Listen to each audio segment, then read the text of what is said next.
അനുഭവം സിദ്ധാർത്ഥ്. കൊച്ചിയിലെ തിരക്കുകളിൽ നിന്ന് മാറി നഗരത്തിൻ്റെ പ്രാന്തപ്രദേശത്തുള്ള ആ പഴയ 2 നില വീട് കണ്ടപ്പോൾ എനിക്ക് വലിയ സന്തോഷമാണ് തോന്നിയത്. കുറഞ്ഞ വാടക, ചുറ്റും വലിയ മതിലുകൾ. ബാച്ചിലറായി എനിക്ക് ഇതിലും നല്ലൊരു സൗകര്യം കിട്ടാനില്ല. വീട് വാടകയ്ക്ക് തന്ന കുര്യൻ ചേട്ടൻ ഒരൊറ്റ നിബന്ധനയെ വെച്ചുള്ളൂ. മുകളിലത്തെ ആ ചെറിയ സ്റ്റോർ റൂം മാത്രം തുറക്കരുത്. അവിടെ പഴയ ഉടമസ്ഥൻ്റെ ചില സാധനങ്ങളുണ്ട്. എനിക്കതൊരു പ്രശ്നമായിരുന്നില്ല.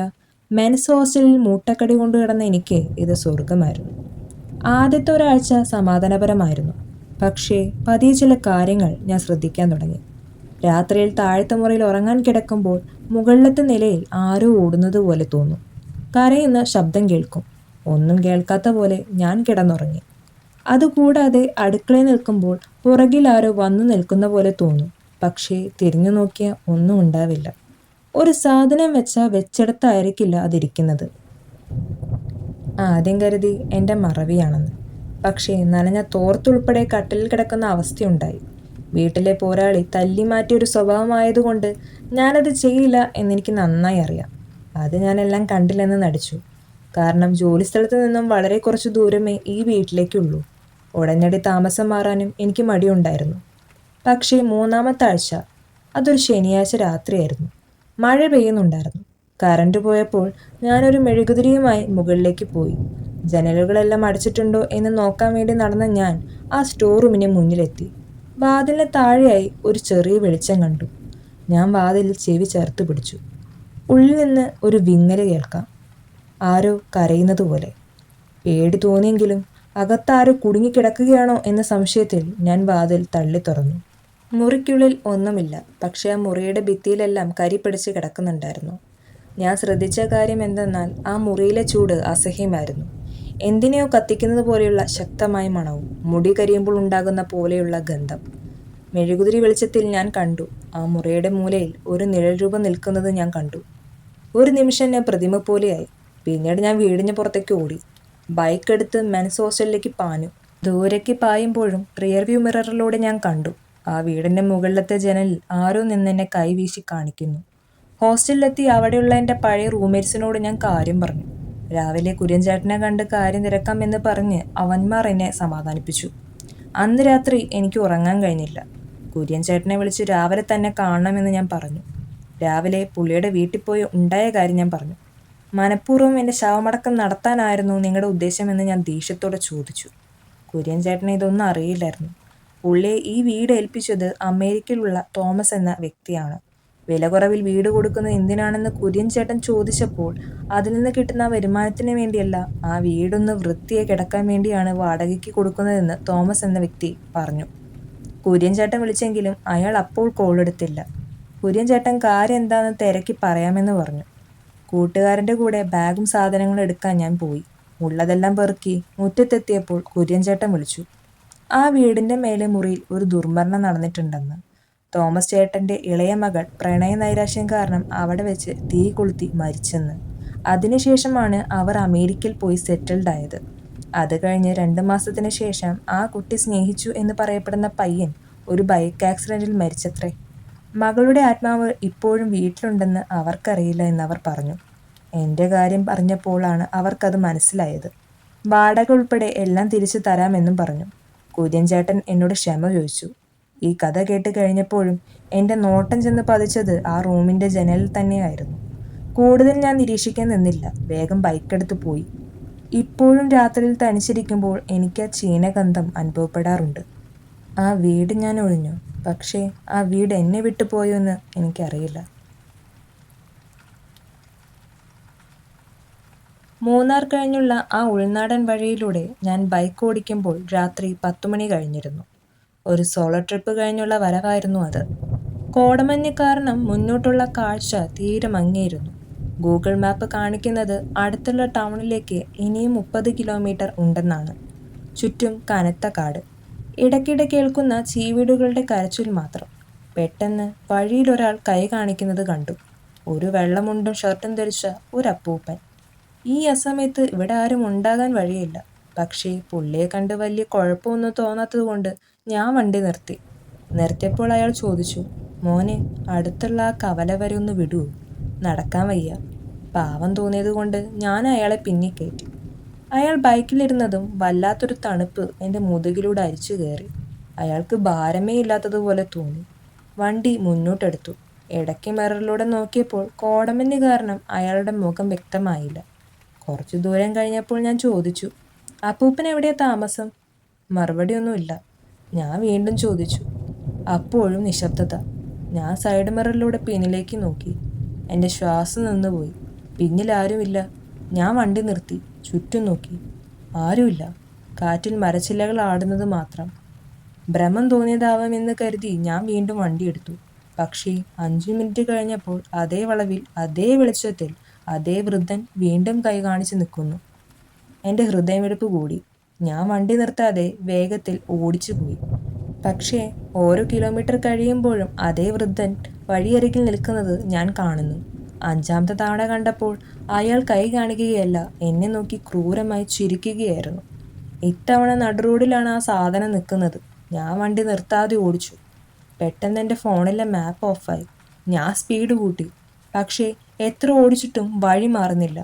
ഞാൻ അതേ വളവിൽ തന്നെ വീണ്ടും വീണ്ടും എത്തുകയാണ്. പെട്ടെന്ന് എൻ്റെ തോളിൽ ഒരു കൈ അമർന്നു. ചെവിക്ക് പിന്നിൽ ഒരു തണുത്ത ശ്വാസം. എന്നെ ഇറക്കാതെ നിനക്ക് പോകാൻ പറ്റില്ല മോനെ. ഞാൻ ബ്രേക്ക് ഇട്ടു. വണ്ടി മറിഞ്ഞു. ബോധം മറയുന്നതിന് മുമ്പ് ഞാൻ കണ്ടത് ആ വൃദ്ധനെയാണ്. രാവിലെ എന്നെ കണ്ടുപിടിക്കുമ്പോൾ ഞാനത് ആ റോഡിൻ്റെ വക്കിൽ ബോധമില്ലാതെ കിടക്കുകയായിരുന്നു. നാട്ടുകാർ പറഞ്ഞു, ആ റോഡിൽ രാത്രി ഒറ്റയ്ക്ക് യാത്ര ചെയ്യുന്നവർക്ക് പലപ്പോഴും വഴി തെറ്റാറുണ്ടെന്ന്. ആരോ വഴി തെറ്റിക്കാറുണ്ടെന്ന്.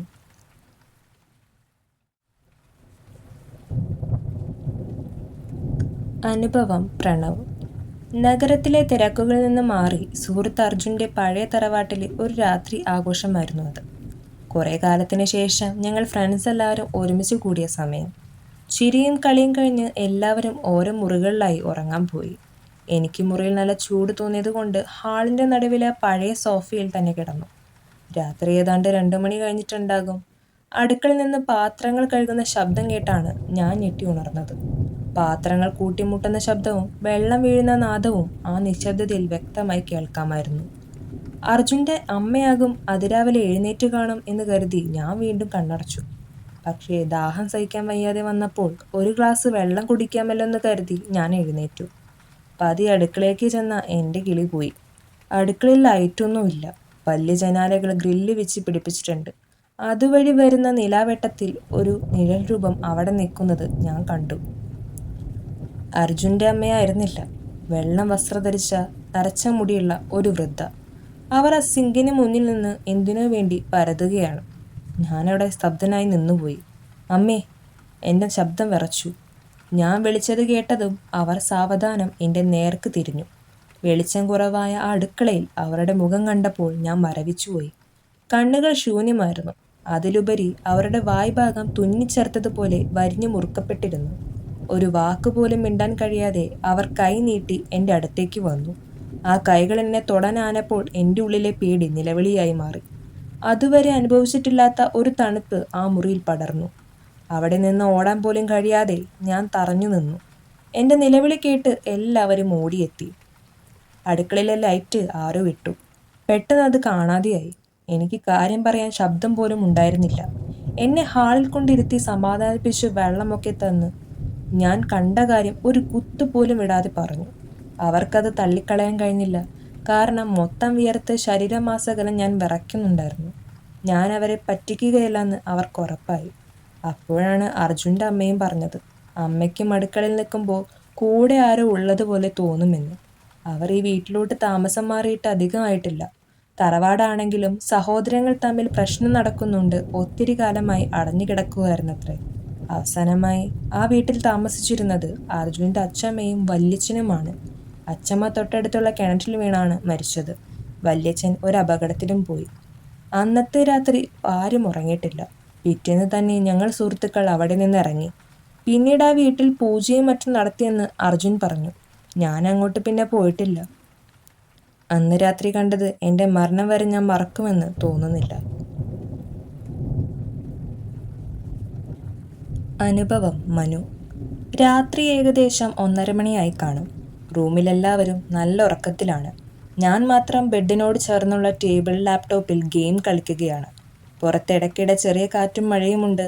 ഹെഡ്സെറ്റ് വെച്ച് ഗെയിമിലെ ശബ്ദത്തിൽ മാത്രം ശ്രദ്ധിച്ചിരിക്കുകയായിരുന്നു ഞാൻ.